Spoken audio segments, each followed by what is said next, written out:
De la mitad del seminario para hacia el final, de la clase 10 a la clase 20, es que no hay acto sexual. Acá habla de acto sexual. Después, más o menos a la altura de los años de las conferencias de Santán, del seminario 18, 19, 20, ahí empieza a establecer la fórmula no hay relación proporción sexual que puede inscribirse lógico-matemáticamente. Acá la expresión es no hay acto sexual, pero está diciendo lo mismo, que puede inscribirse en términos lógicos matemáticos.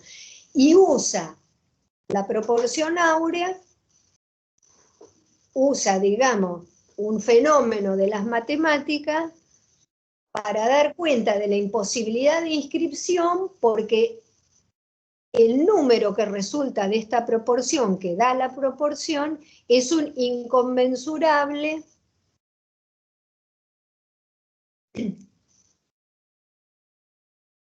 que,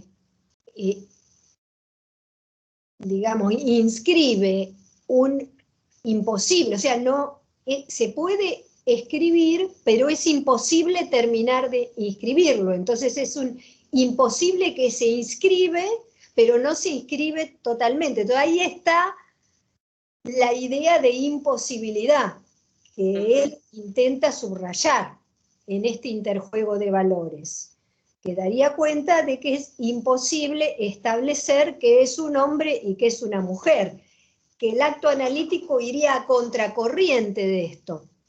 Entonces, en algún momento, ahora no tengo la cita exactamente, en una de estas clases, después se las paso, pero seguramente la tienen ubicada, él dice, nosotros como analistas no sabemos qué es un hombre, qué es una mujer. Esto no quiere decir que cualquiera pueda tomarse como hombre o tomarse como mujer o sentirse hombre.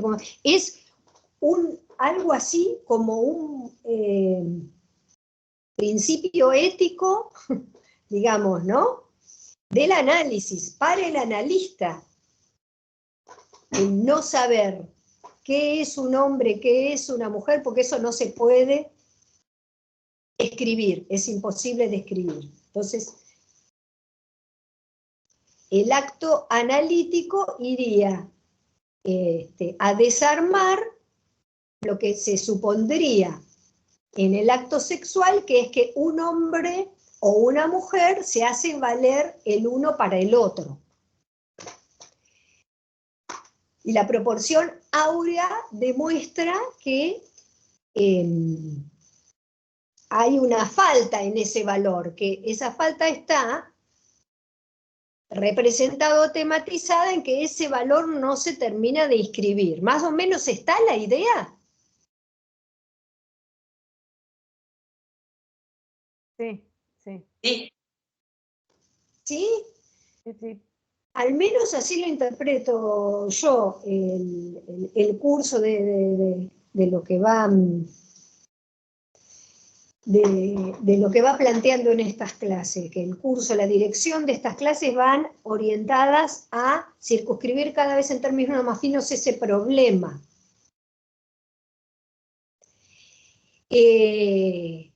Por eso definiría el acto sexual como un embaucamiento, un solapamiento, un encubrimiento de la falta. ¿De qué falta? En términos matemáticos, de la falta de inscripción de ese valor. Pero lo interesante es que no hay valor, es un valor que no se termina de inscribir, y ahí estaría lo imposible, ¿no? Bueno, la pregunta es por qué ese valor 1 también es equivalente a la letra M, él define como polo materno, por ejemplo, o lo define también como el pensamiento de la unidad de la pareja. Nos habíamos quedado con esa pregunta y yo les había propuesto hacer una rápida revisión de la historia occidental de la pareja teniendo en cuenta algunas puntualizaciones y algunas advertencias de Lacan, en las cuales no insiste, pero que no dejan de ser importantes aunque él no insista, pero que están articuladas con uno que otro comentario que aparecen en otros seminarios, ¿no? Incluso muchísimo más tempranos.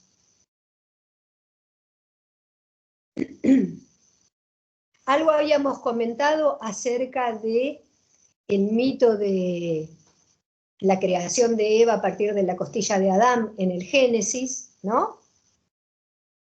Y la palabra de Dios, que una vez que la saca a Eva, no es bueno que el hombre esté solo, ¿no? Entonces la saca a Eva, le saca una costilla a Adán,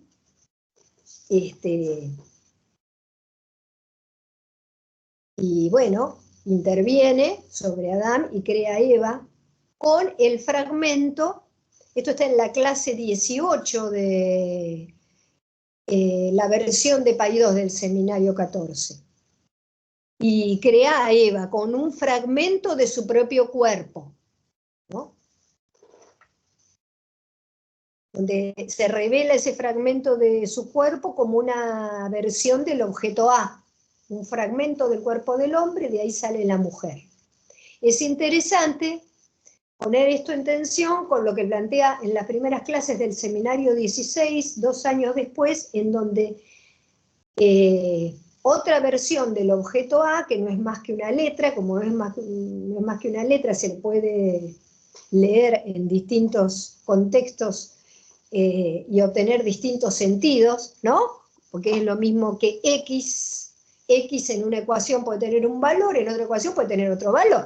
X puede ser, ¿no? Qué sé yo, 0,5, y en otra ecuación X puede ser 580.272, qué sé yo. En el seminario 16, el objeto A se tematiza como pérdida de identidad. Bueno, por intervención de Dios, entonces, se crea a Eva a partir de una costilla de Adán, y no sé cómo llamarle, la formulación de Dios, la predicción de Dios, el mandato divino es, serán, porque se lo dice a ellos, serán una sola carne. Bueno. Estas imágenes las aportó Paula porque en el seminario 14, en esta clase, él no solamente se refiere a Adán como Adán, sino como Adam Kadmon. Dice, como todos conocemos, en verdad, si seguimos el texto de la Biblia, Adán Kadmon era uno. En sus dos aspectos, macho y hembra.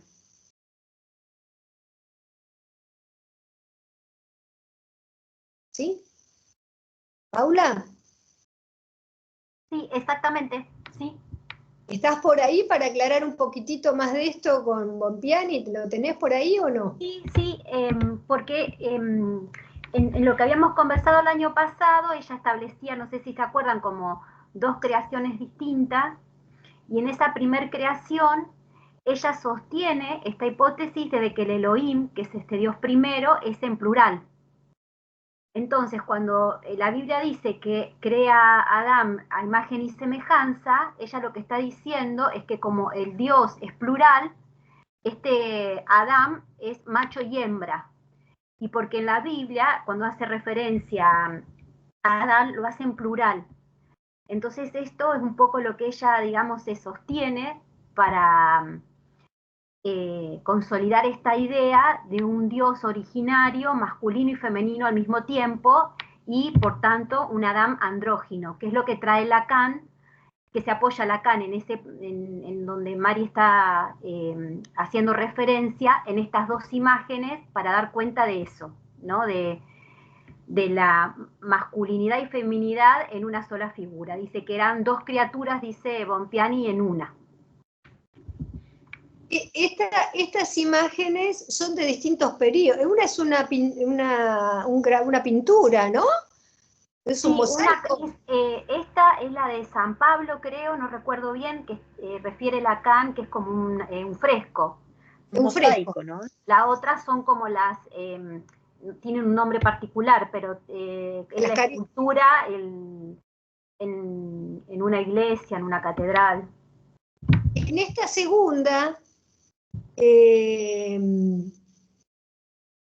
segunda, bueno, yo no alcanzo a ver justo porque me tapa la imagen. En esta segunda también se trataría de Adán y Eva. Claro, pero viste como bajo una imagen indiferenciada entre ellos. Son semejantes prácticamente. En estas son semejantes, y en la que está Dios, este es Dios también, ¿no? Sí, se entiende que sí. Se entiende que es Dios. Sí. ¿No? Y estos dos también son Adán y Eva. Claro. También muy parecidos, no sé, es difícil establecer cuál es cuál. Tal cual. ¿No? Da la sensación... da la sensación que los dos son como que no tienen un género visible, ¿no? Exacto, exacto. O ambos géneros mezclados al mismo tiempo. O ambos géneros como andróginos los dos. Claro. Por eso ella dice que la primera creación de Adán es un ser que comprende dos criaturas, masculino y femenino, a imagen y semejanza de Dios, que también era plural. Lo que pasa que acá Dios no estaría representado de ese modo. Dios no, pero sí los hijos, digamos. ¿No? Claro, porque cuando lo crea Adán, Dios le dice, ahora vayan y dominen el mundo. Entonces ahí es donde ellas se apoyan en la pluralidad, porque le dice dominen cuando lo crea Adán. Adán solo. Claro. Adán Cadmón, no Adán y luego a Eva. No, exacto. Bueno, una novedad, no es una novedad, pero digamos, es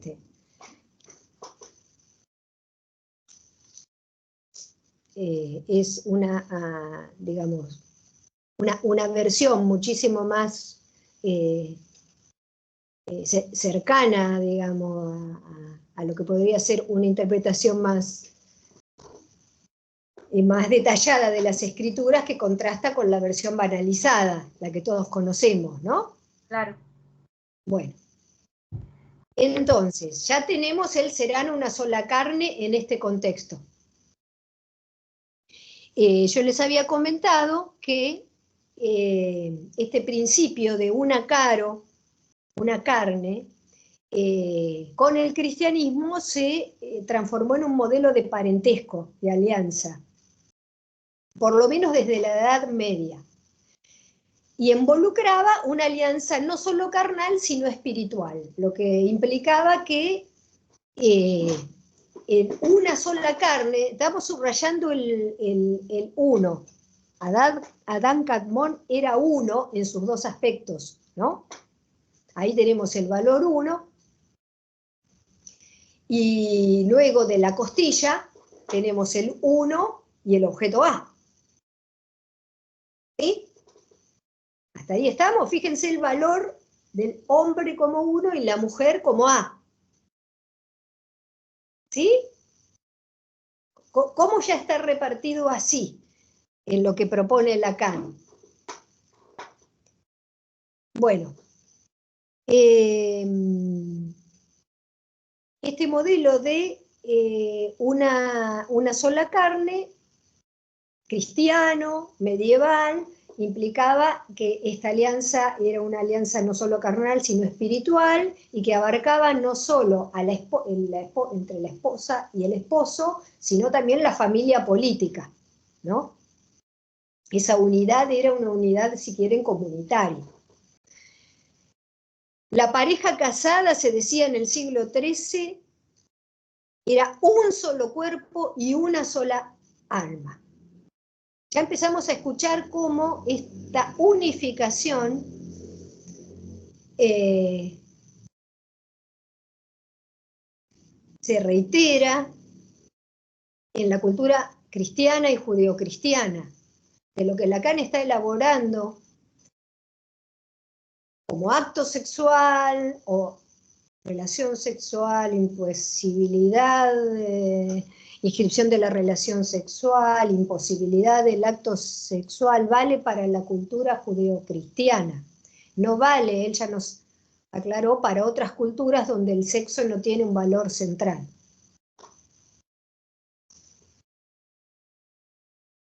Jesús mismo también en su prédica sostenía este lema de que la pareja, el marido y la mujer serán una sola carne. Yo cuando digo pareja en este contexto siempre es pareja como matrimonio, es decir, lo que Lacan llama en este seminario el acto sexual jurídicamente consolidado, ¿no?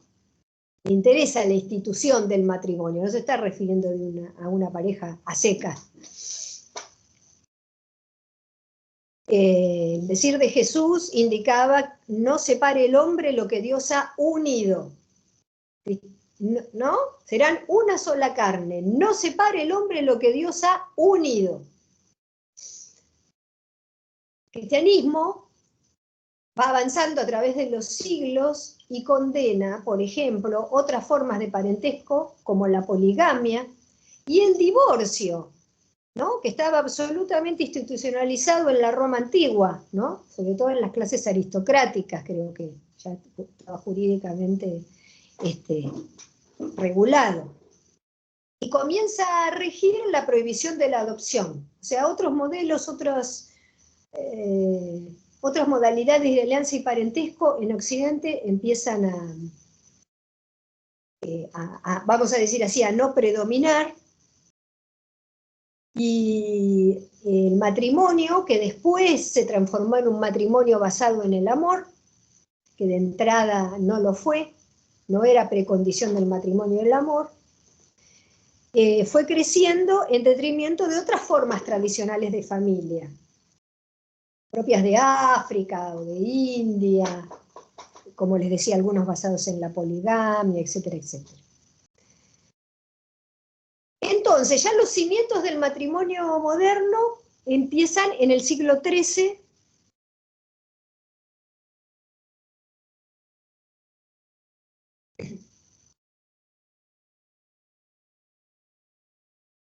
y en el XVI, con el avance de la Reforma Protestante, empieza a predominar también un discurso sobre el matrimonio en donde el requisito o la exigencia está más basada en el afecto y en el cariño que en la necesidad de alianzas entre familias o necesidades comunitarias, ¿no? O conservación de bienes, o incremento de los bienes en común con alianzas bien exitosamente realizadas o efectuadas. O sea, el famoso, lo que nosotros diríamos ahora contemporáneamente, el matrimonio por interés, era el matrimonio por excelencia, ¿no?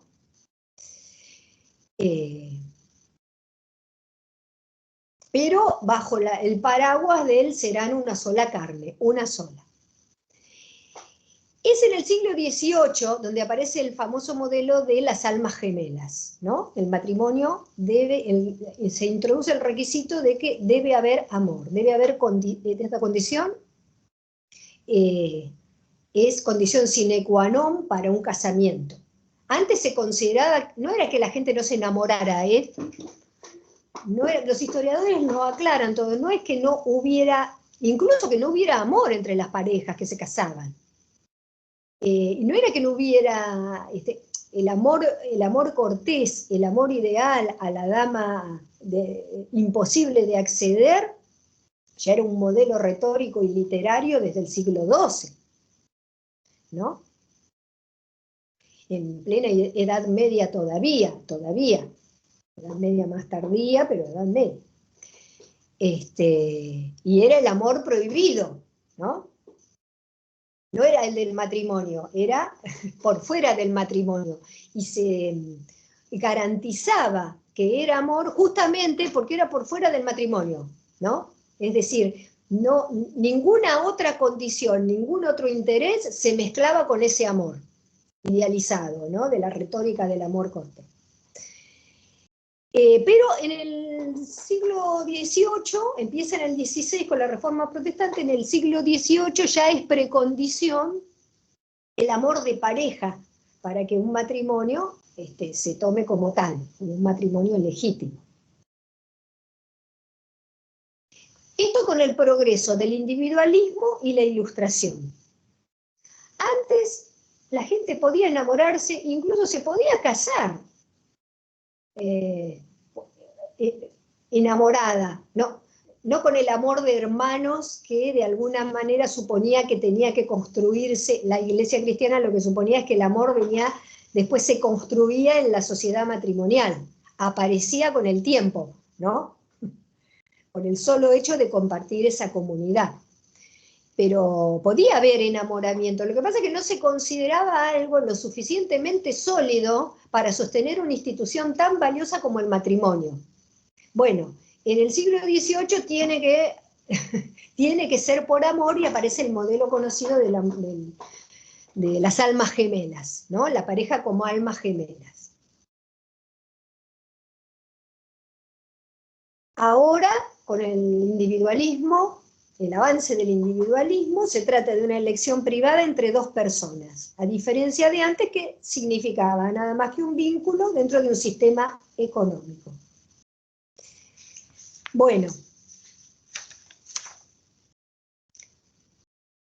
les comento como curiosidad, para hacer el contraste o la oposición entre nuestra cultura judeocristiana, que lo sigue siendo, a pesar de esta serie de mutaciones que sufre la idea de pareja con el transcurso del tiempo. Una de ellas es la del siglo XVIII, en donde algunos autores sitúan la primera revolución familiar, ¿no? Donde la familia cambia en su conformación, sobre todo en los países centrales de Europa. Esto pasa en la burguesía europea, especialmente en Inglaterra, en Francia, Alemania, un poco, especialmente en esos países. No es que se dé parejo en todo el mundo, pero sí en esos países. Después se irradia hacia otras zonas de Occidente.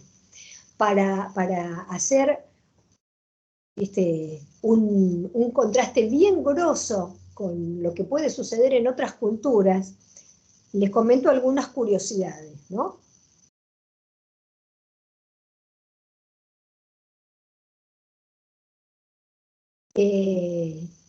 Salvo en China, según Stephanie Cons, que es una historiadora que estuve revisando, que tiene un libro sobre la historia del matrimonio, en una sociedad que se llama la sociedad Na, salvo en China, ella dice que en múltiples culturas, en muchísimas culturas, el matrimonio organiza la sociedad. Alguna forma de matrimonio organiza la sociedad. Salvo en este fragmento de la sociedad china, la sociedad Na, en donde el vínculo más importante es el vínculo entre los hermanos, ¿no? Entonces hay procreación, pero el matrimonio prácticamente no existe. A los hijos lo crían los hermanos, ¿sí? Y en todo caso, no son relaciones incestuosas, ¿no? O sea, se concibe el acto, si ustedes quieren, de concepción, existe, por supuesto, pero después no hay vínculo entre los padres biológicos de los hijos, los crían entre los hermanos. Eso en China.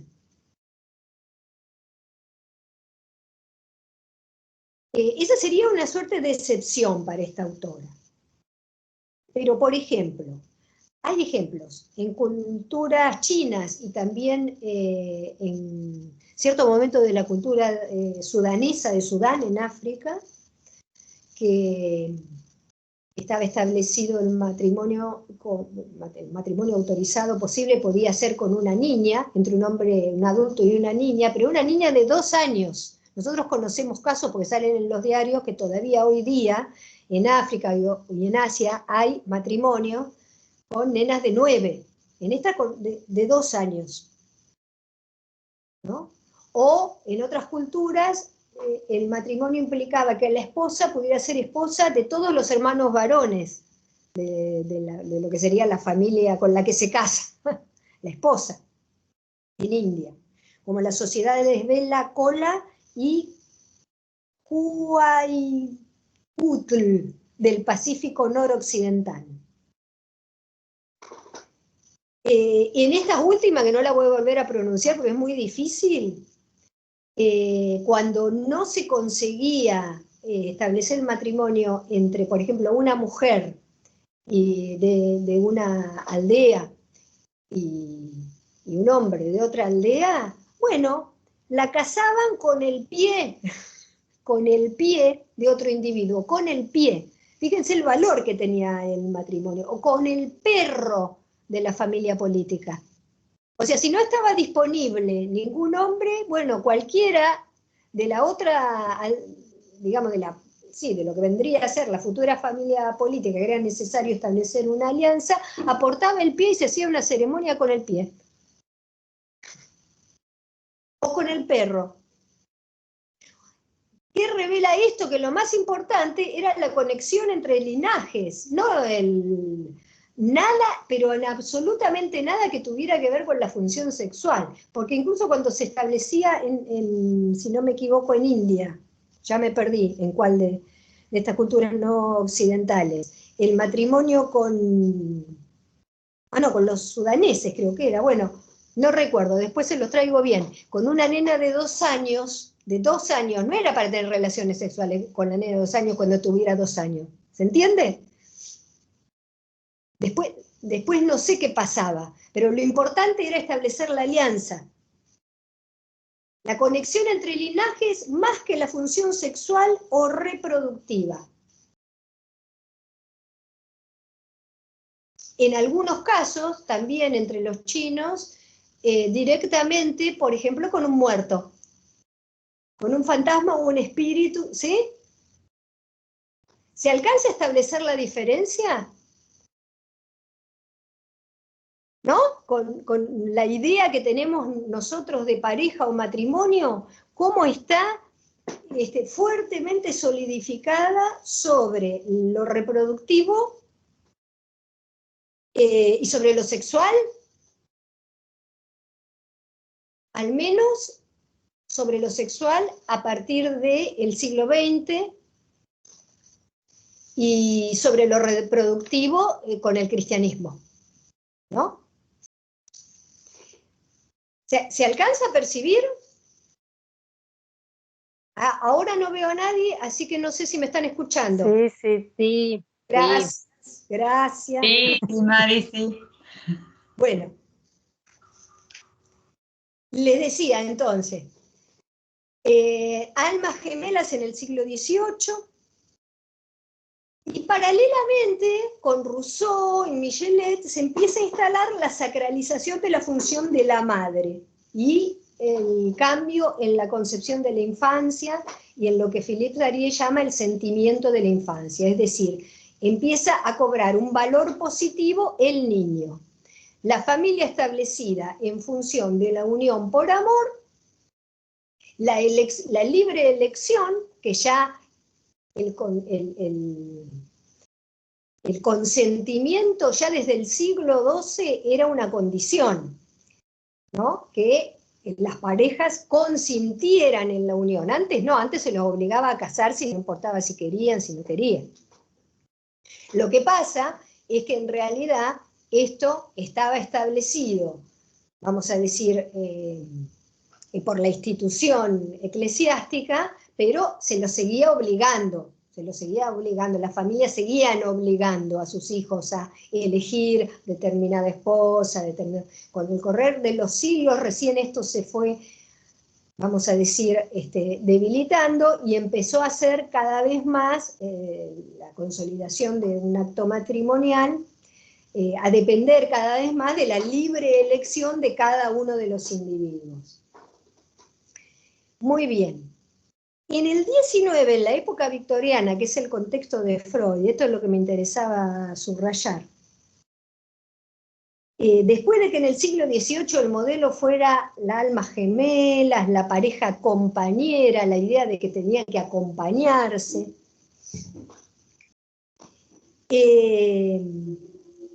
se establecieron las famosas dos esferas, la privada y la pública, y se le asociaba a la mujer a las tareas, a la esfera doméstica, y el hombre a la función pública, ¿no?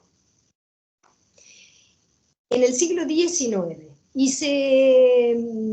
vamos a decir que se intensificó cada vez más el culto a la pureza femenina.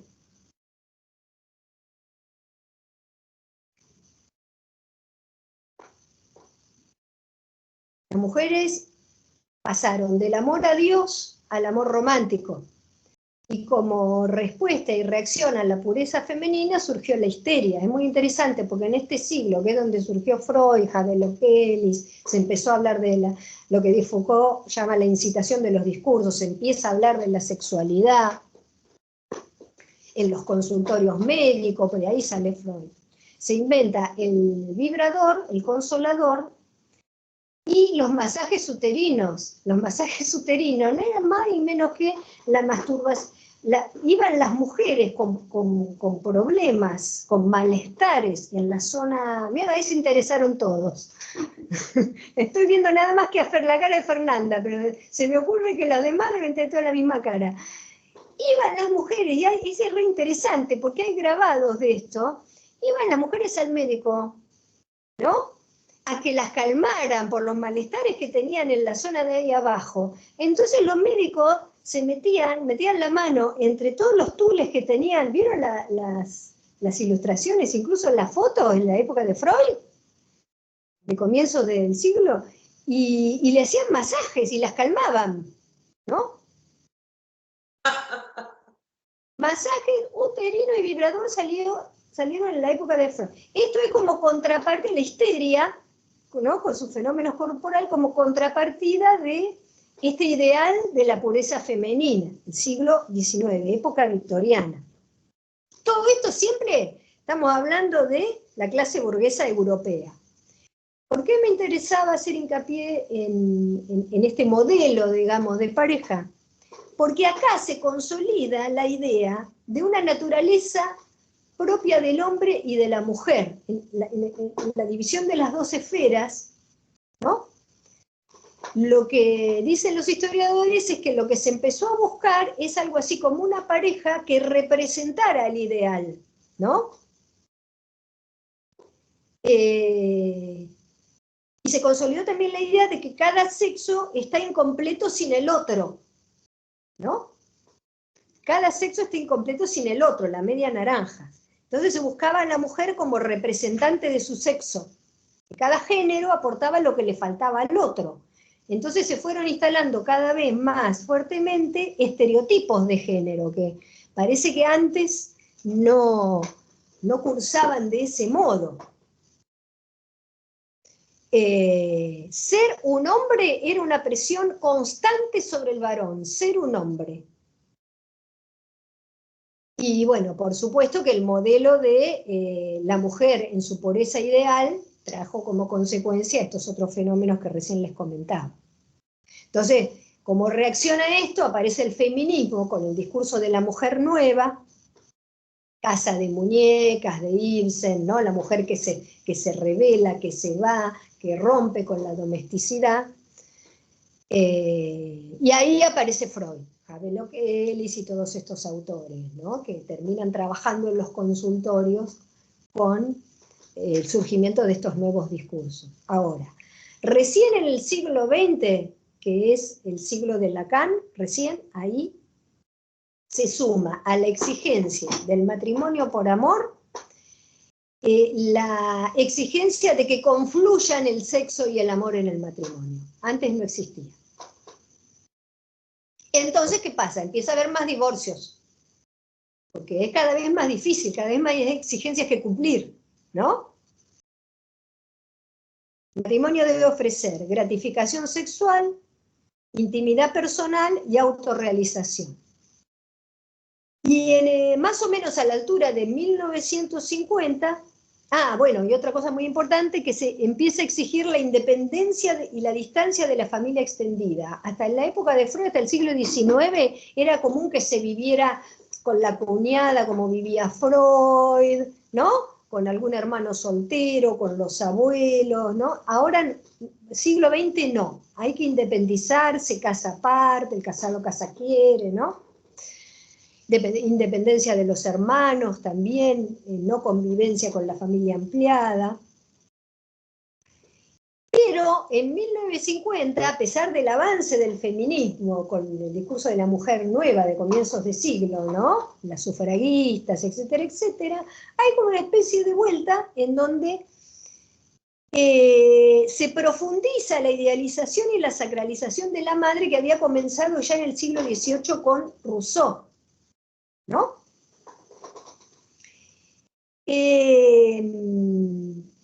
Y se consolida cada vez más este modelo de mitad y mitad, y aparece con más fuerza la exigencia de que el marido cumpla el rol del varón proveedor, ¿no?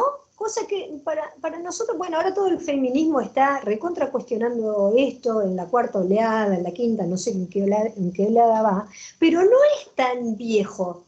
El modelo del marido proveedor, del padre proveedor y de la mujer en casa, en Inglaterra y en Francia se empieza a consolidar con las dos esferas. El autor de la teoría de las dos esferas es Ruskin, la esfera privada y la esfera pública, la gran división, mujer en la esfera privada.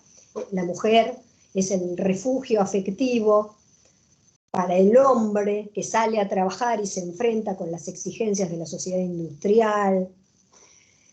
Pero no se suponía que la mujer no debía trabajar, ¿no? En 1950 empieza a aparecer este ideal de mujer ama de casa, ¿no? Con el requisito de no trabajar afuera, de dejarle eso al marido. En 1950, no hace tanto. A nosotros nos parece algo mucho más antiguo, me parece.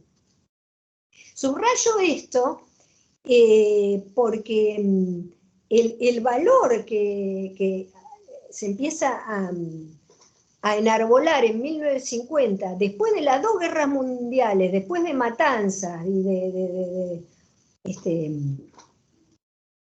obviamente de un empobrecimiento demográfico como consecuencia de la Primera Guerra y la Segunda Guerra en Europa, lo que se empieza a valorizar es la madre como resguardo de los seres por venir, de los nuevos, vamos a decir, ciudadanitos, que hacía falta proveer a la nación que estaba devastada, las naciones europeas que estaban devastadas por dos guerras, ¿no? A eso se le llamó el baby boom. El baby boom, ¿no? Bueno, ¿se entiende por qué el baby boom?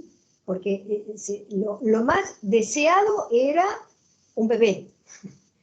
¿Para quién? Para una madre. ¿Y de quién se esperaba algo así como el garantizar la nueva vida, por un interés político también, ¿no? La provisión, digamos, de nuevos ciudadanos de la madre. Bueno, el seminario es unos cuantos años después, de 1950. Ya esto se estaba empezando a resquebrajar. Pero en el psicoanálisis se trabajaba con la idea de simbiosis madre-hijo. Obviamente se seguía trabajando con el complejo de Edipo, ¿no?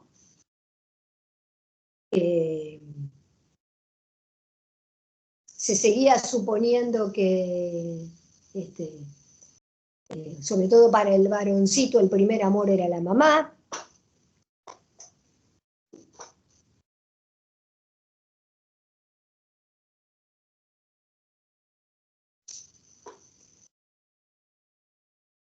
De manera tal, para Freud, la verdadera salida del complejo de Edipo para la mujer era la maternidad. Pero la más exitosa era la maternidad ¿de qué? De un hijo varón, porque así podía conseguir plenamente lo que era el sustituto del falo que le faltaba. ¿Se acuerdan? Eso es un enunciado de Freud. ¿No? No sé si alcanzan entonces a captar la idea de que polo materno, si lo tenemos que ubicar entre estos dos valores, entre el 1 y el A, necesariamente va para el lado del 1. ¿Sí?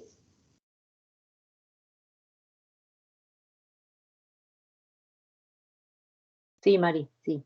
Sí, sí. Está, ¿no? Sí, sí. ¿Está o sigo con esto? Yo para que no nos pasemos toda la noche con esto y poder avanzar un poco.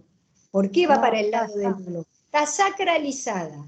Es la que, ¿no? Es la que garantiza la felicidad de la nueva vida, porque recordemos que a esta altura ya a los padres se les exige ser garantes de la felicidad de sus hijos. La felicidad empieza como un valor, a cursar como un valor en la cultura que antes no estaba. No se buscaba la felicidad. Ahora ya estamos en plena modernidad. Antes no se buscaba la felicidad. Lo que se buscaba, por ejemplo, era en la Edad Media, era ganar el cielo. ¿No? No importaba si se era feliz o no se era feliz. Lo importante era lo que pasaba en el otro mundo después que uno se moría, ¿o no? No era la felicidad en esta tierra. El ser más perfecto era la mujer en su función de madre. Entonces, acá tenemos pistas como para poder interpretar por qué, a ver si encuentro, en la clase 11, Lacan escribe la díada de la pareja. Cuando dice Lacan pareja, dice idea de pareja y dice, la escribimos así, 1 frente a la, ¿ven? 1 frente a la, esto, 1 y A en pie de igualdad. Y por eso define a la como otro sexual. Si están en pie de igualdad 1 y A, y este es el otro sexual, se entiende por qué había escrito en el doble bucle desplegado y trabajado con la proporción áurea, el valor del 1 como M mayúscula, pero también como otro sexual. 2 que hacen 1, una sola carne, polo materno, idea de pareja, ¿no? Lo podríamos escribir como en una columnita, ¿no? Al lado de 1 igual a. Otro sexual, polo materno, idea de pareja. Eso se juega en la operación lógica donde Lacan dice un hombre se hace valer frente a la mujer y la mujer frente al hombre. Él habla de 2 géneros, nada más, ya sabemos que nosotros lo podemos pensar con el género que se nos ocurra, lo importante no es tanto hombre y mujer, sino el ser. Y el tema de ser hombre y ser mujer en la historia de la pareja occidental cobra un relieve especial recién en el siglo XIX. Recién en el siglo XIX porque aparece en la cultura europea, occidental, burguesa, la exigencia de estar a la altura de un abstracto, ¿se entiende? De una representación abstracta. Se buscaba algo así como una representación abstracta en la pareja. Bueno.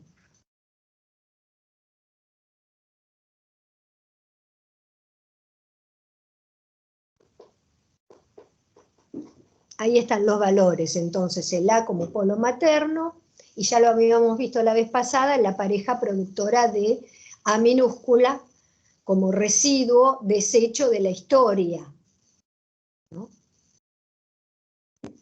dice Lacan. Todo esto, esto no tiene otra dimensión, dice Lacan en la clase 12, que una dimensión social y discursiva, ya que se inscribe en una circunstancia de represión y evaluación. Yo entiendo, por ejemplo, lo que Foucault, les decía hace un rato, llamaba la incitación a los discursos, que empezó en el siglo XIX, en la época victoriana.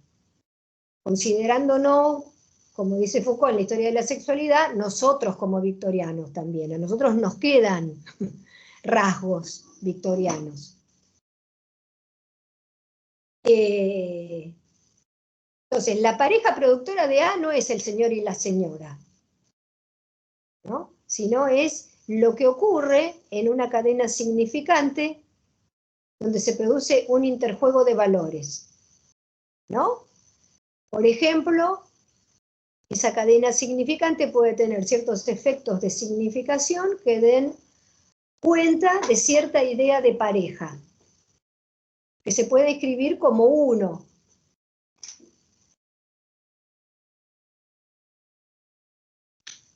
Pensamiento del uno de la pareja es cultural, ¿no? Entonces estamos hablando de un sujeto tema de nuestra cultura, que puede ponerse en juego en los análisis en curso. Por ejemplo, si se trata, como dice en el seminario 19, en algunos análisis, o en el psicoanálisis en general, él es muy,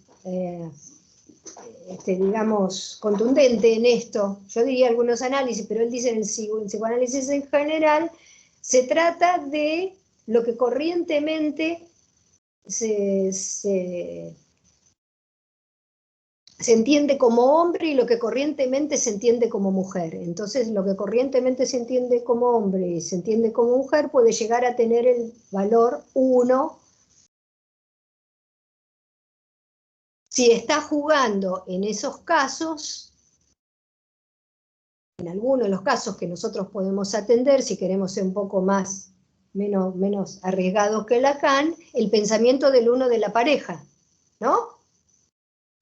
Es re común, yo lo escucho, lo escucho no solamente en los divanes, no solamente en el consultorio, éramos como uno, no entiendo lo que nos pasó, éramos uno.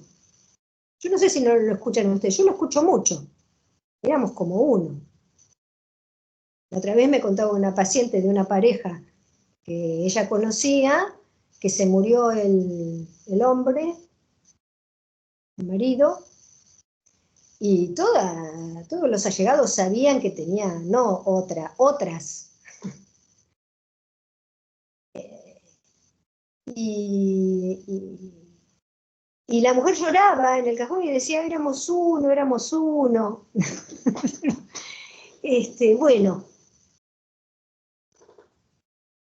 el pensamiento del uno de la pareja es equivalente a polo materno. En el psicoanálisis, dice Lacan, ¿no? Es interesante. La idea de simbiosis madre-niño se escribiría así. Si ustedes quieren la versión de la solución del Edipo femenino. Bueno. Y el otro valor es la producción de A, que puede también interpretarse en muchos sentidos. Él dice puede ser la producción de las almas en la pareja cristiana, la de nuevos militantes en el comunismo, en un régimen comunista, como desecho, como producto, como residuo, y como caída del cuerpo, pero el cuerpo como otro, ¿no? El cuerpo carnal, ¿no? Acá es en el momento en donde Lacan introduce esta idea tan interesante de que el otro es el cuerpo. A las claras no está hablando de un cuerpo carnal. Bueno, eso igual lo pasamos. Entonces, para terminar con lo del tratamiento de la pareja, en la 19, otra manera de presentar el problema que tiene es retomando la fórmula de los primeros seminarios, ¿no?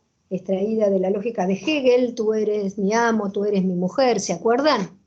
Dice, el acto sexual sería el signo de la articulación entre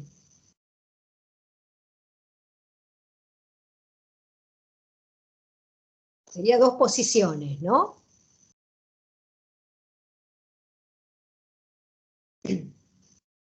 Retomando el juego que trabajaron las chicas con el cogito cartesiano, pensamiento inser, ¿no? Como Lacan lo da vuelta, una de las maneras que le da vuelta es, no pienso, entonces soy, confrontado al, si pienso, no soy. Entonces, del lado del ser estaría el no pienso, lado izquierdo. Ser hombre y ser mujer se inscribiría en el no pienso. El ángulo izquierdo superior del grupo de Klein que explicó Paula, ¿no? Pienso y no soy estaría en el ángulo, en la esquinita del grafo del grupo de Klein que explicó Paula, derecha superior. Entonces, no pienso entonces soy, por ejemplo, hombre o mujer, para el otro, dice. ¿El otro cuál es? Si yo digo soy hombre o soy mujer, si digo soy hombre, el otro es mujer. Entonces el otro estaría donde no soy. Si soy hombre, ¿no? Voy para el otro quedaría, ¿sí? La mujer del otro lado, que es lo que no es el hombre, desde esta lógica aparentemente cerrada, ¿no? Y de allí, como rebote, estaría el mensaje invertido, ¿no? Entonces soy hombre, pero dice Lacan, es muy interesante lo que dice Lacan, ahí donde no soy, me afirmo en lo que soy, ¿no? Porque ahí ubica el falso ser. Claro, y no pensando. Claro. Entonces el acto sexual sería algo así como el signo de la articulación entre no pienso, donde soy como no pensando, y pienso como no siendo. Sería un signo. Bueno, el acto analítico vendría en contra de esto. El acto analítico es una articulación entre una repetición significante, con la estructura del doble bucle, nada que ver con el signo, ¿no? Bueno, este sería el acto sexual que no es. Bueno, acá estaría la relación entre el matrimonio como acto sexual institucionalizado y la dimensión del ser, que yo digo que se puede entender como algo epocalmente localizado, por lo menos desde el siglo XIX en adelante.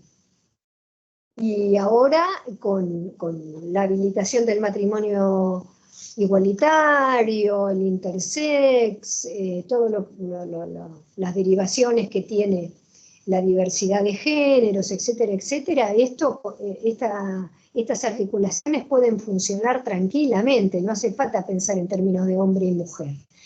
Pero necesitamos no desconocer la incidencia de la historia y de la cultura judío-cristiana y sus mitos, porque nos marcan, ¿no? Y nos permiten diferenciar que todo esto vale para nuestra cultura y no para aquellas en donde el matrimonio lo que garantiza en todo caso es una asociación entre linaje, no tiene nada que ver con lo sexual, hasta el punto que alguien puede tranquilamente casarse con un muerto y seguir su vida sin ningún tipo de conflicto, ¿no?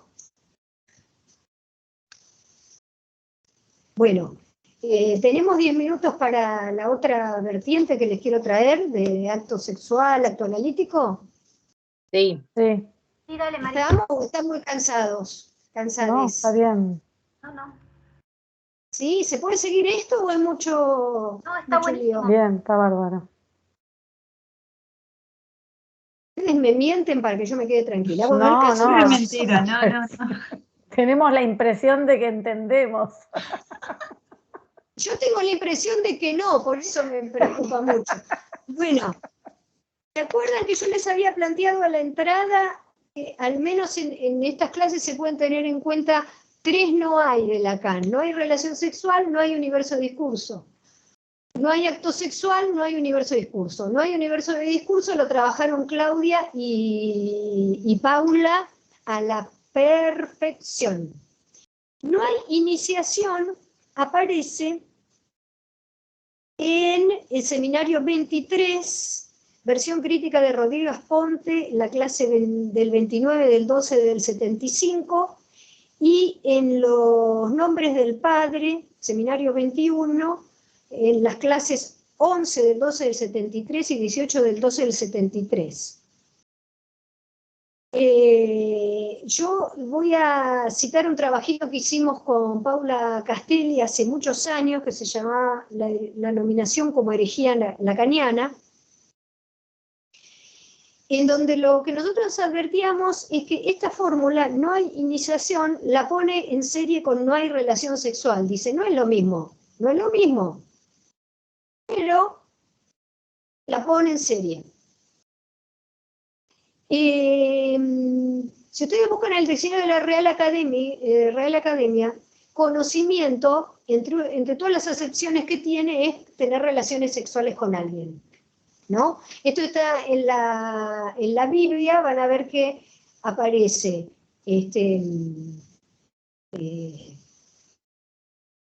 Abraham. Yo no tengo educación religiosa.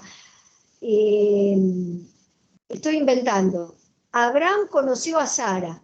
No me acuerdo Sara, esposa de quién era, pero supóngase que era la esposa. Conoció tuvo coito.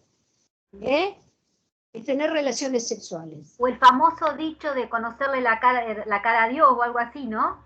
Bueno, pero sí, ahí está condensada, es muy interesante, porque en ese dicho está condensada la otra versión del amor, previa a la versión moderna del amor, que es la que yo le propongo que Lacan está trabajando, que es la del siglo XVIII, que es el amor a Dios. Antes no existía amor, el término amor no se refería al amor de pareja.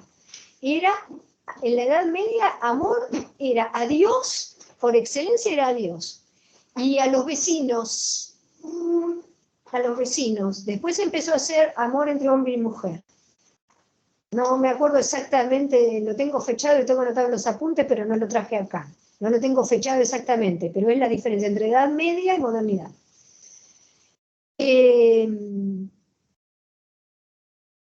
El conocimiento alcanzado por los ritos iniciáticos, ¿no? Los famosos ritos de Eleusis, que Lacan estudia en la significación del falo, ¿se acuerdan?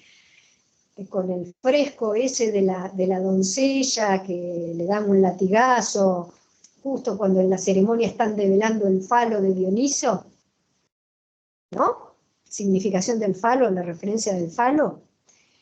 El conocimiento alcanzado en esos ritos iniciáticos de la Grecia antigua parte de la experiencia y no es discursivo, o sea, había que estar ahí, tomarse el cornezuelo de la cebada y la veían aparecer a la diosa Demeter. Y después no podían decirle a nadie lo que había pasado. Estaba totalmente prohibido. Eso era un conocimiento como el que le transmite el chamán al futuro chamán, ¿no? No se compartía. Jacques Lebrun dice que la experiencia religiosa resulta ser la prueba tangible, el rastro accesible del encuentro con Dios. Es una experiencia. El punto es que Aristóteles parangona el conocimiento filosófico, la teoría, con la visión mistérica. O sea que para Aristóteles tiene algo de experiencia mistérica, de tocar la verdad como una iniciación, ¿no? Lacan, en la conferencia que yo les cité la vez pasada, que es el psicoanálisis en su referencia a la relación sexual, dice que el psicoanálisis no es una teoría en el sentido de Aristóteles. Con eso se puede articular el énfasis de Lacan en establecer que no hay iniciación. Acuérdense que la agrupación de los anillos que fundó Freud con sus discípulos tenía el formato de una secta iniciática, ¿no? ¿Se acuerdan el anillo con la esfinge que les regaló y le dijo, nosotros vamos a ser los garantes de que el psicoanálisis prevalezca en el mundo y no se transforme, no se contamine, solo nosotros, ¿no? El grupo de los 8, no me acuerdo cuántos eran los discípulos. Bueno, conocimiento, el conocimiento.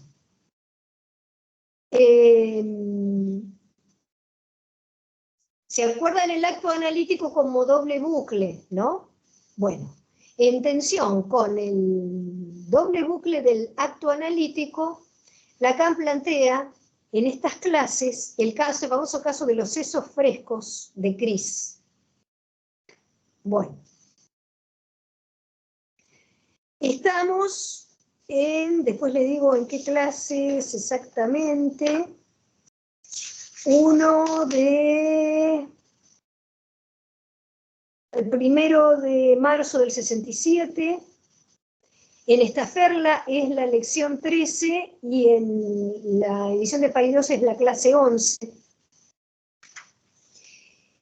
en donde entre líneas, a mi gusto, Lacan dice que la falla de la interpretación de Cris fue porque puso en juego el conocimiento y no la interpretación. Por lo tanto, se produjo un acting out, o sea, no hubo acto analítico, sino un corte anticipado, ¿no?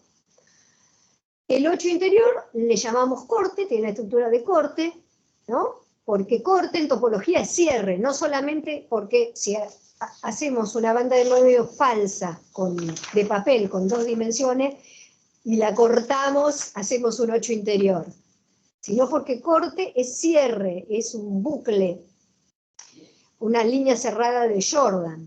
En la intervención de Cris habría un corte anticipado, o sea, no se completaría el doble bucle que Lacan despliega en todas estas clases y la trabaja como hemos dicho, mejor dicho, con la proporción áurea, ¿no? Bueno, ¿se acuerdan? Rápido paso el caso de un paciente que es un científico, que tiene problema de inhibición muy grande porque no puede publicar, no publica, busca padrinos intelectuales y teme robar las ideas de los otros, teme plagiar. Tuvo un análisis anterior con Melita Schmiderberg, que es la hija de Melanie Klein.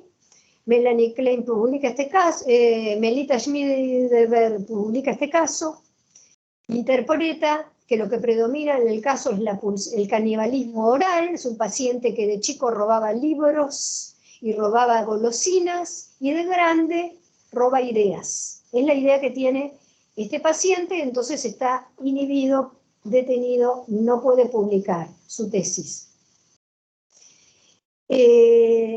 Después le paso las referencias de Lacan, lo trabaja en 2 o 3 escritos y en varios seminarios. Lo que deduce Cris luego de escucharlo es que el paciente no era plagiario, se sentía plagiario, pero verdaderamente no era plagiario. Cris dice, nosotros a diferencia de Melita Schmiderberg no analizamos la pulsión, sino empezamos por las defensas, y la defensa en este paciente es que se protege de ser un plagiario creyendo que es un plagiario, algo así. Entonces lo que hace es preguntarle al paciente sobre el texto que él teme plagiar. Le dice, cuénteme, ¿qué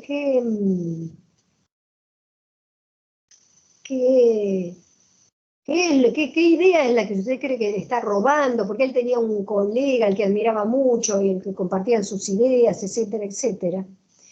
Pero no solamente hace eso, sino que revisa la tesis del colega al que el paciente creía que estaba plagiando, ¿no?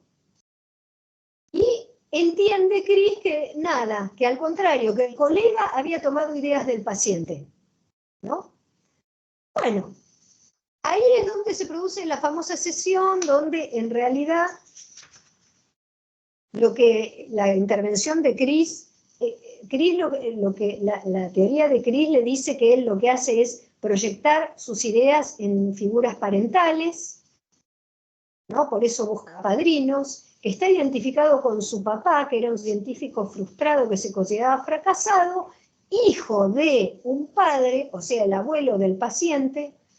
Cris subraya grandfather, gran padre, que era un científico exitoso. Él estaba identificado, ¿se entiende?, con su papá que se sentía fracasado.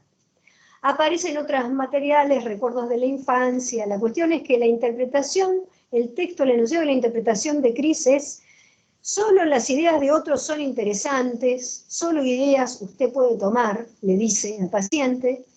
Y ahí es donde el paciente dice: todos los días que salgo de la sesión, reviso los menúes de los restaurantes cercanos y veo que encuentro mi plato favorito, los sesos frescos, ¿no? Para Cris esto es indicio de una interpretación exitosa, para Lacan es un acting out, ¿no? Este es un resumen apretadísimo de ese fragmento del caso. Dice: en Cris hay un corte anticipado. Cris se dejó llevar por las ilusiones del conocimiento. Del conocimiento. ¿Por qué las ilusiones del conocimiento? ¿Qué se puede entender? Al menos a mí me parece que se puede entender que Lacan entiende que Cris no completa el doble bucle, ¿no? Y hace esta inscripción. Acá se queda Cris. No sé si alcanzan a ver. Acá está el valor 1 y acá está el A, ¿no? Entonces, acá estaría la Cris en posición de corte anticipado, ¿no? Acá estaría sesos frescos, busco en los menús sesos frescos, el objetito, ¿no?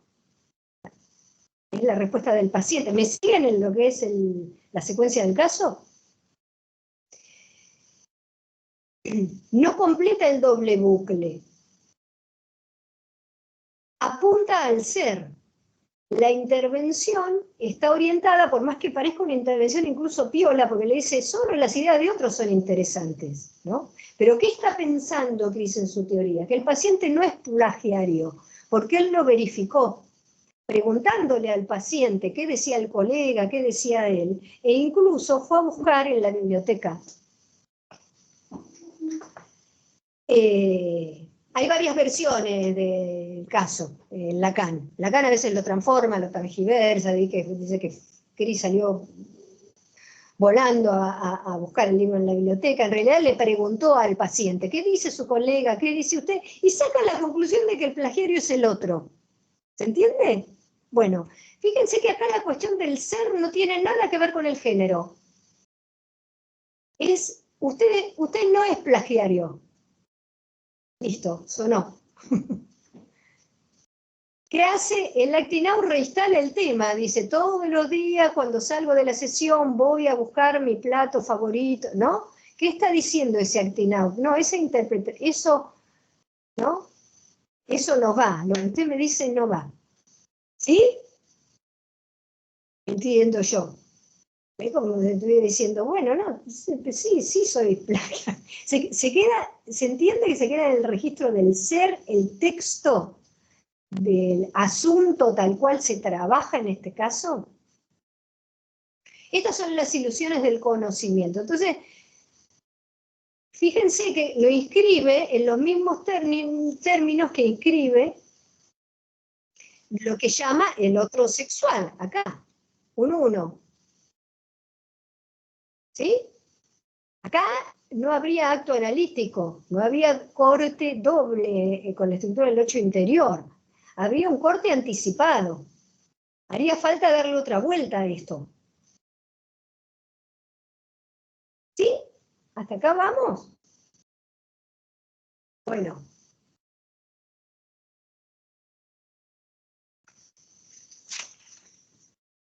La última, digamos, acotación, fíjense que está, el Cris estaría en posición de intervenir desde el otro sexual y la temática del caso no tiene nada que ver con lo sexual, tiene que ver con que el paciente está inhibido en publicar su tesis. No tiene nada que ver con los problemas con la mujer, que se le pare, que no se le pare, nada. ¿Sí?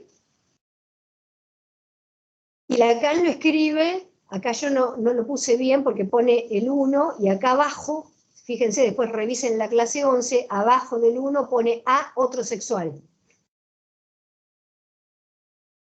Bueno, recuerden, en el acto sexual no nos damos cuenta de lo que falta.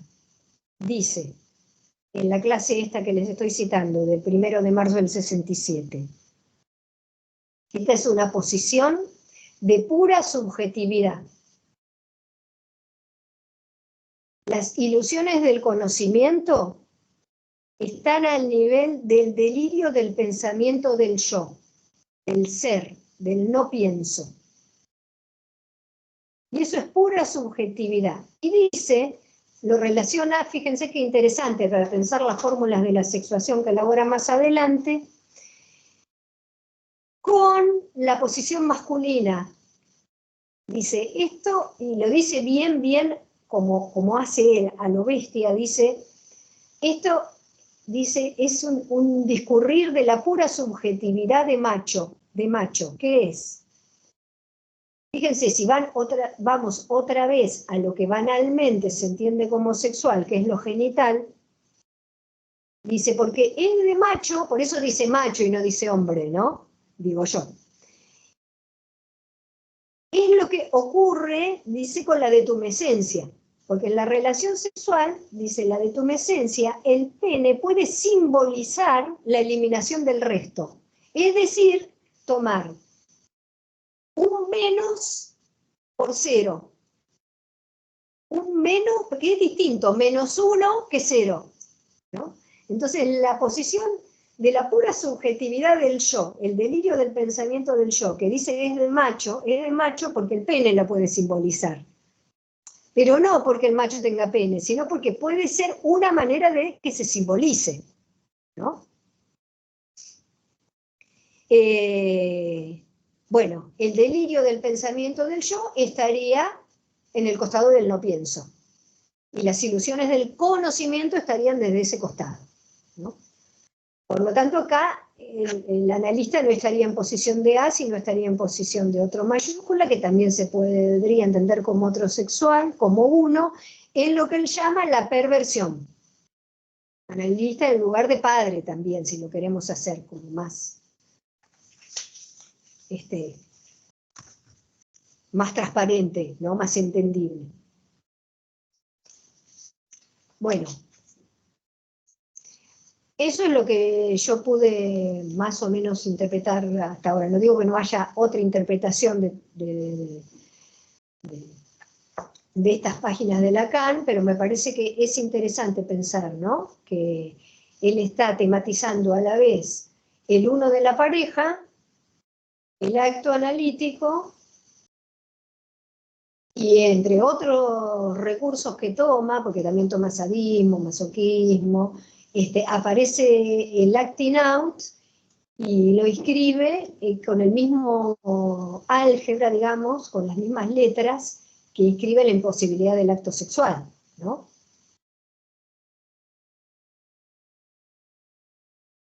Díganme, yo voy a ver si puedo sacar esto y me dicen si bueno, si hay algo que se pudo captar o entender de todo esto o no, o estamos como cuando vinimos de España.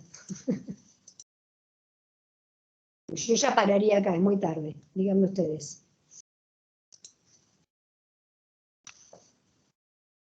Sí, se pudo reseguir, Mari, ¿eh? Lo último lo tuve que hacer muy rapidito porque si no, no terminamos más, ¿eh? Y no quiero tomar la próxima reunión, la quiero dejar libre.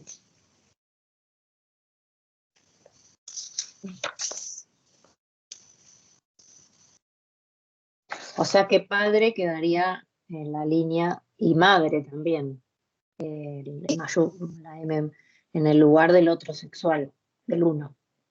Ahí en esa columnita está, para mí es 1, y abajo podemos, a ver, ese valor, ¿qué escribe en ese valor? Lo que llama otro sexual. No sexo, Sexo como diferencia radical, les decía la otra vez, como lo trabajamos nosotros en el libro, que es una definición del seminario 12, acá sexo no aparece, aparece sexualidad y sexual, como adjetivo. ¿No? Entonces, otro sexual,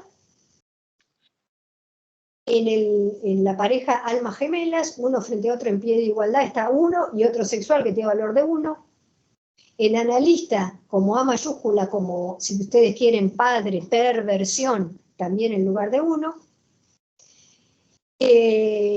Madre como polo materno, también en lugar de 1.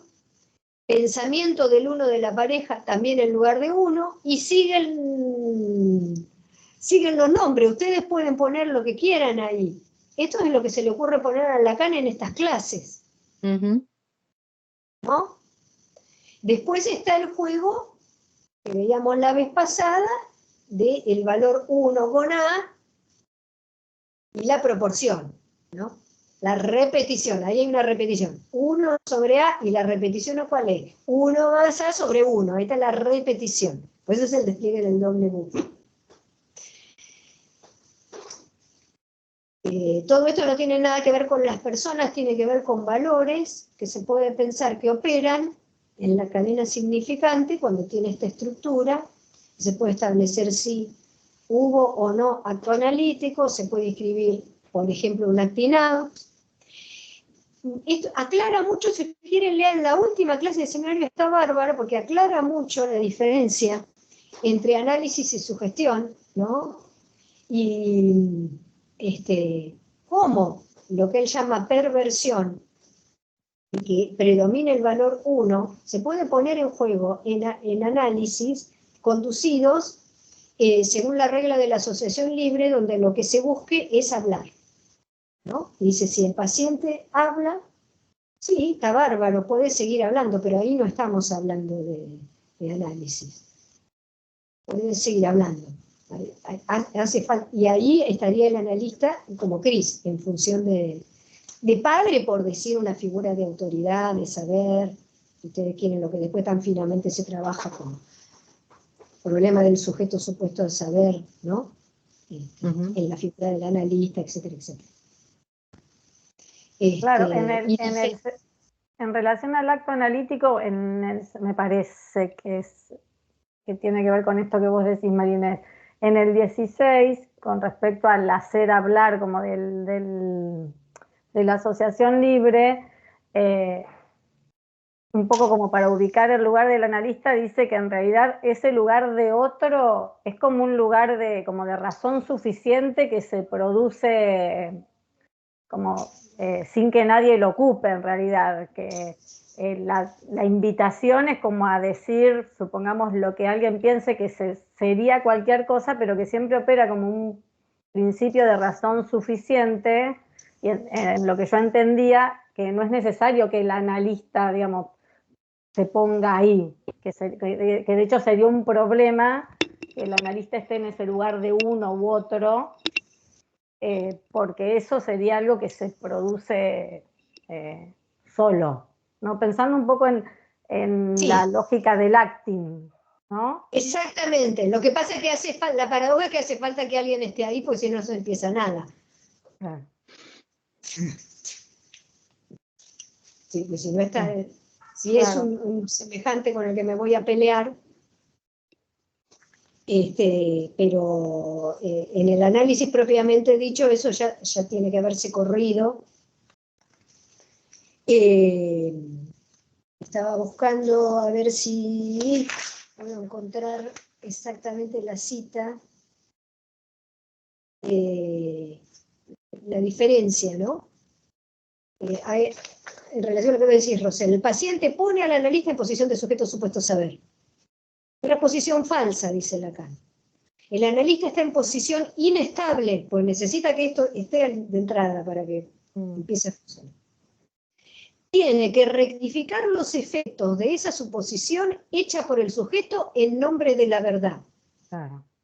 Estoy citando, tal cual Lacan. En el discurso analítico, la verdad se sitúa en el lugar del que escucha, el analista, como relevo en relación al lugar de la verdad. Lo único que el analista sabe es que él mismo como sujeto tiene la misma relación con la verdad que quien habla. O sea, no la sabe. Es clarísimo, no parece Lacan, pero estoy citando, no lo resumí ni nada. Es condición del analista no poder responder sino con su propia dificultad para ser analista. Que es lo que vos acabas de decir. Si el analista solo puede responder con su propia dificultad para ser analista. Me parece que hay que subrayar ser. Entonces, ahí estaría la diferencia entre que el paciente hable o asocie y que se produzca un efecto de verdad.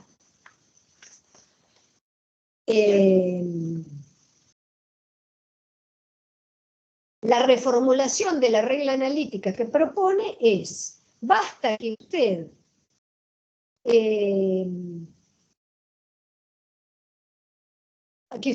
haya de preguntarse si debe decirlo o no para que la cosa esté resuelta. Sí, debe decirlo. Y muy distinto, diga lo que se le ocurra a, sí, usted debe decirlo, que se diga. Claro. Que se diga. Entonces, la verdad debe buscarse en las fallas de los enunciados.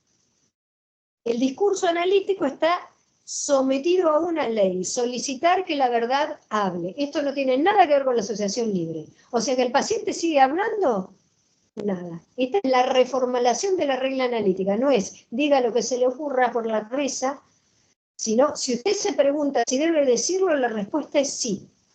Entonces ahí la función del analista es buscar la verdad en la falla de los discursos. El analista sabe tanto de esa verdad como el paciente, o sea, nada. Interrogamos la verdad de un discurso que puede decir sí y no al mismo tiempo. La asociación libre sirve para fingir que no nos preocupa la verdad. Claro. Si necesitamos fingir que no nos preocupa, bueno, bárbaro. Pero es un fingimiento.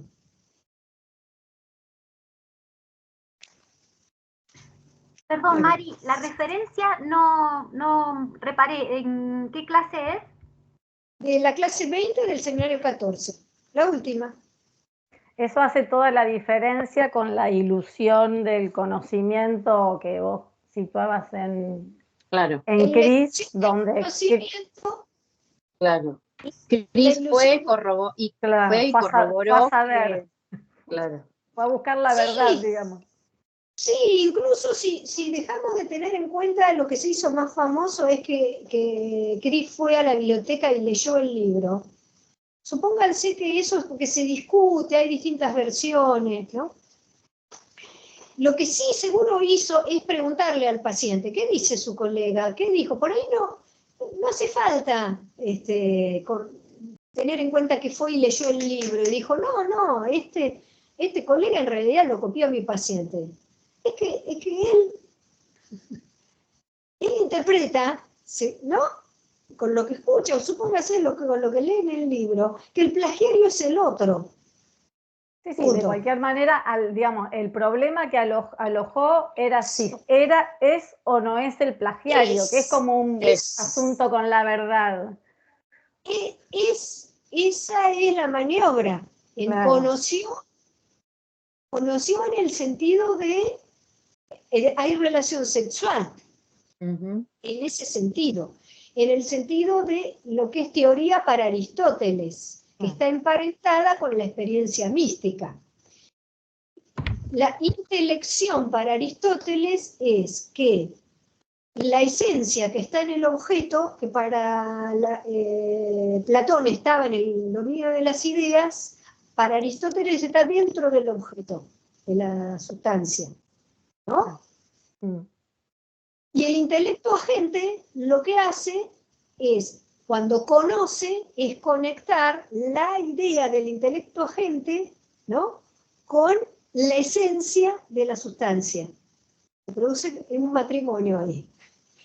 Esa es la intelección, leer adentro, conocimiento para Aristóteles. Y encima dice que la teoría tiene cierta similitud con la experiencia mística, que es sensible, experiencia sensible, ¿no?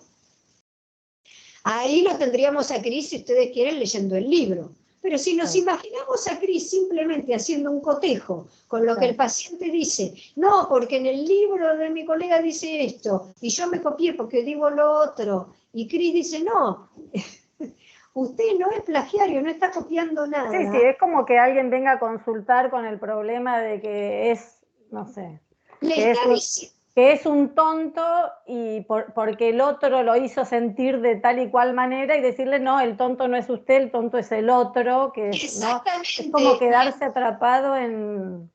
Exactamente, entonces ahí en las ilusiones del conocimiento está consolidándose la ilusión de un ser. Claro. Escrito ahí en el ángulo izquierdo superior del grupo de Klein, el falso ser o falso sed. Tal cual. A mí esto me ayudó a pensar eso, Mari. Yo no lo había entendido cuando lo leí, y me parece que ahora cuando vos traes el caso, queda como más claro por qué, o a mí me queda más claro por qué Lacan ubica en ese eje Latin. Soy como no pensando. Claro, ¿no? claro. Eso entonces soy. Estaría interviniendo en ese punto, Cris, ¿no? Claro. Siguiendo la corriente de la neurosis del paciente. Porque soy, no, usted no es, el que es el otro. ¿No? Sí, sí, lo que no se desarma en la lógica del ser y de lo no se sale de lo individual. O es uno o es el otro, hay ser. Sí, sí. Y ahí estaría el campo del acto sexual. Con un contenido que no es necesariamente sexual en términos de matrimonio, pareja, genitalidad, todo lo que ustedes asocien con sexual en nuestra cultura, qué sé yo. Relación sexual como conocimiento, por ejemplo.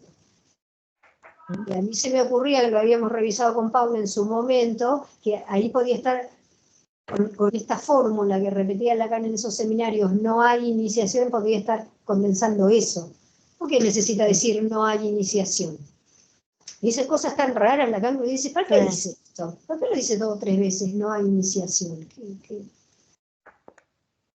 ¿A qué se refiere, no? La teoría es una forma de iniciación, en el sentido de Aristóteles. Entonces, en la conferencia sobre la referencia sexual en psicoanálisis, él dice, el psicoanálisis no es una teoría, nos caemos de espalda, chao, no es una teoría, ¿qué es? ¿No? ¿Cómo que no es una teoría? No es una teoría en el sentido de Aristóteles, es un discurso. Claro. ¿No? Porque si no corremos el riesgo... de que se diga que es una experiencia. Iniciática. Claro. Como viene bien para ese tipo de argumentos, digamos, no es una teoría, es una experiencia. Así que bueno, hasta acá. Está buenísimo, Mari. Espero no haberles hecho mucho barullo porque me apuré un poco, no quería dejarlo lo de Cris afuera porque, bueno, como para sacar, digamos, otra vertiente que está ahí entre líneas en Lacan, que no tiene que ver con la pareja, con hombre y mujer, con todo lo que discutimos tanto en apertura, que puede tener que ver con el binarismo sexual, que Lacan se quedó con prejuicios antiguos en relación a la sexualidad, todo lo cuestionado por las teorías queer, ¿no? Ujú. Está hablando de muchas cosas a la vez, esa es la macana. Habla de muchos temas, tiene la habilidad de hablar de muchos temas a la vez, entonces claro, hay que elegir uno, después otro, es complicado. Bueno, no sé, yo lo armé así, no digo que sea, lo armé así porque me parece que, sé yo, que es algo que puede ser pensable. También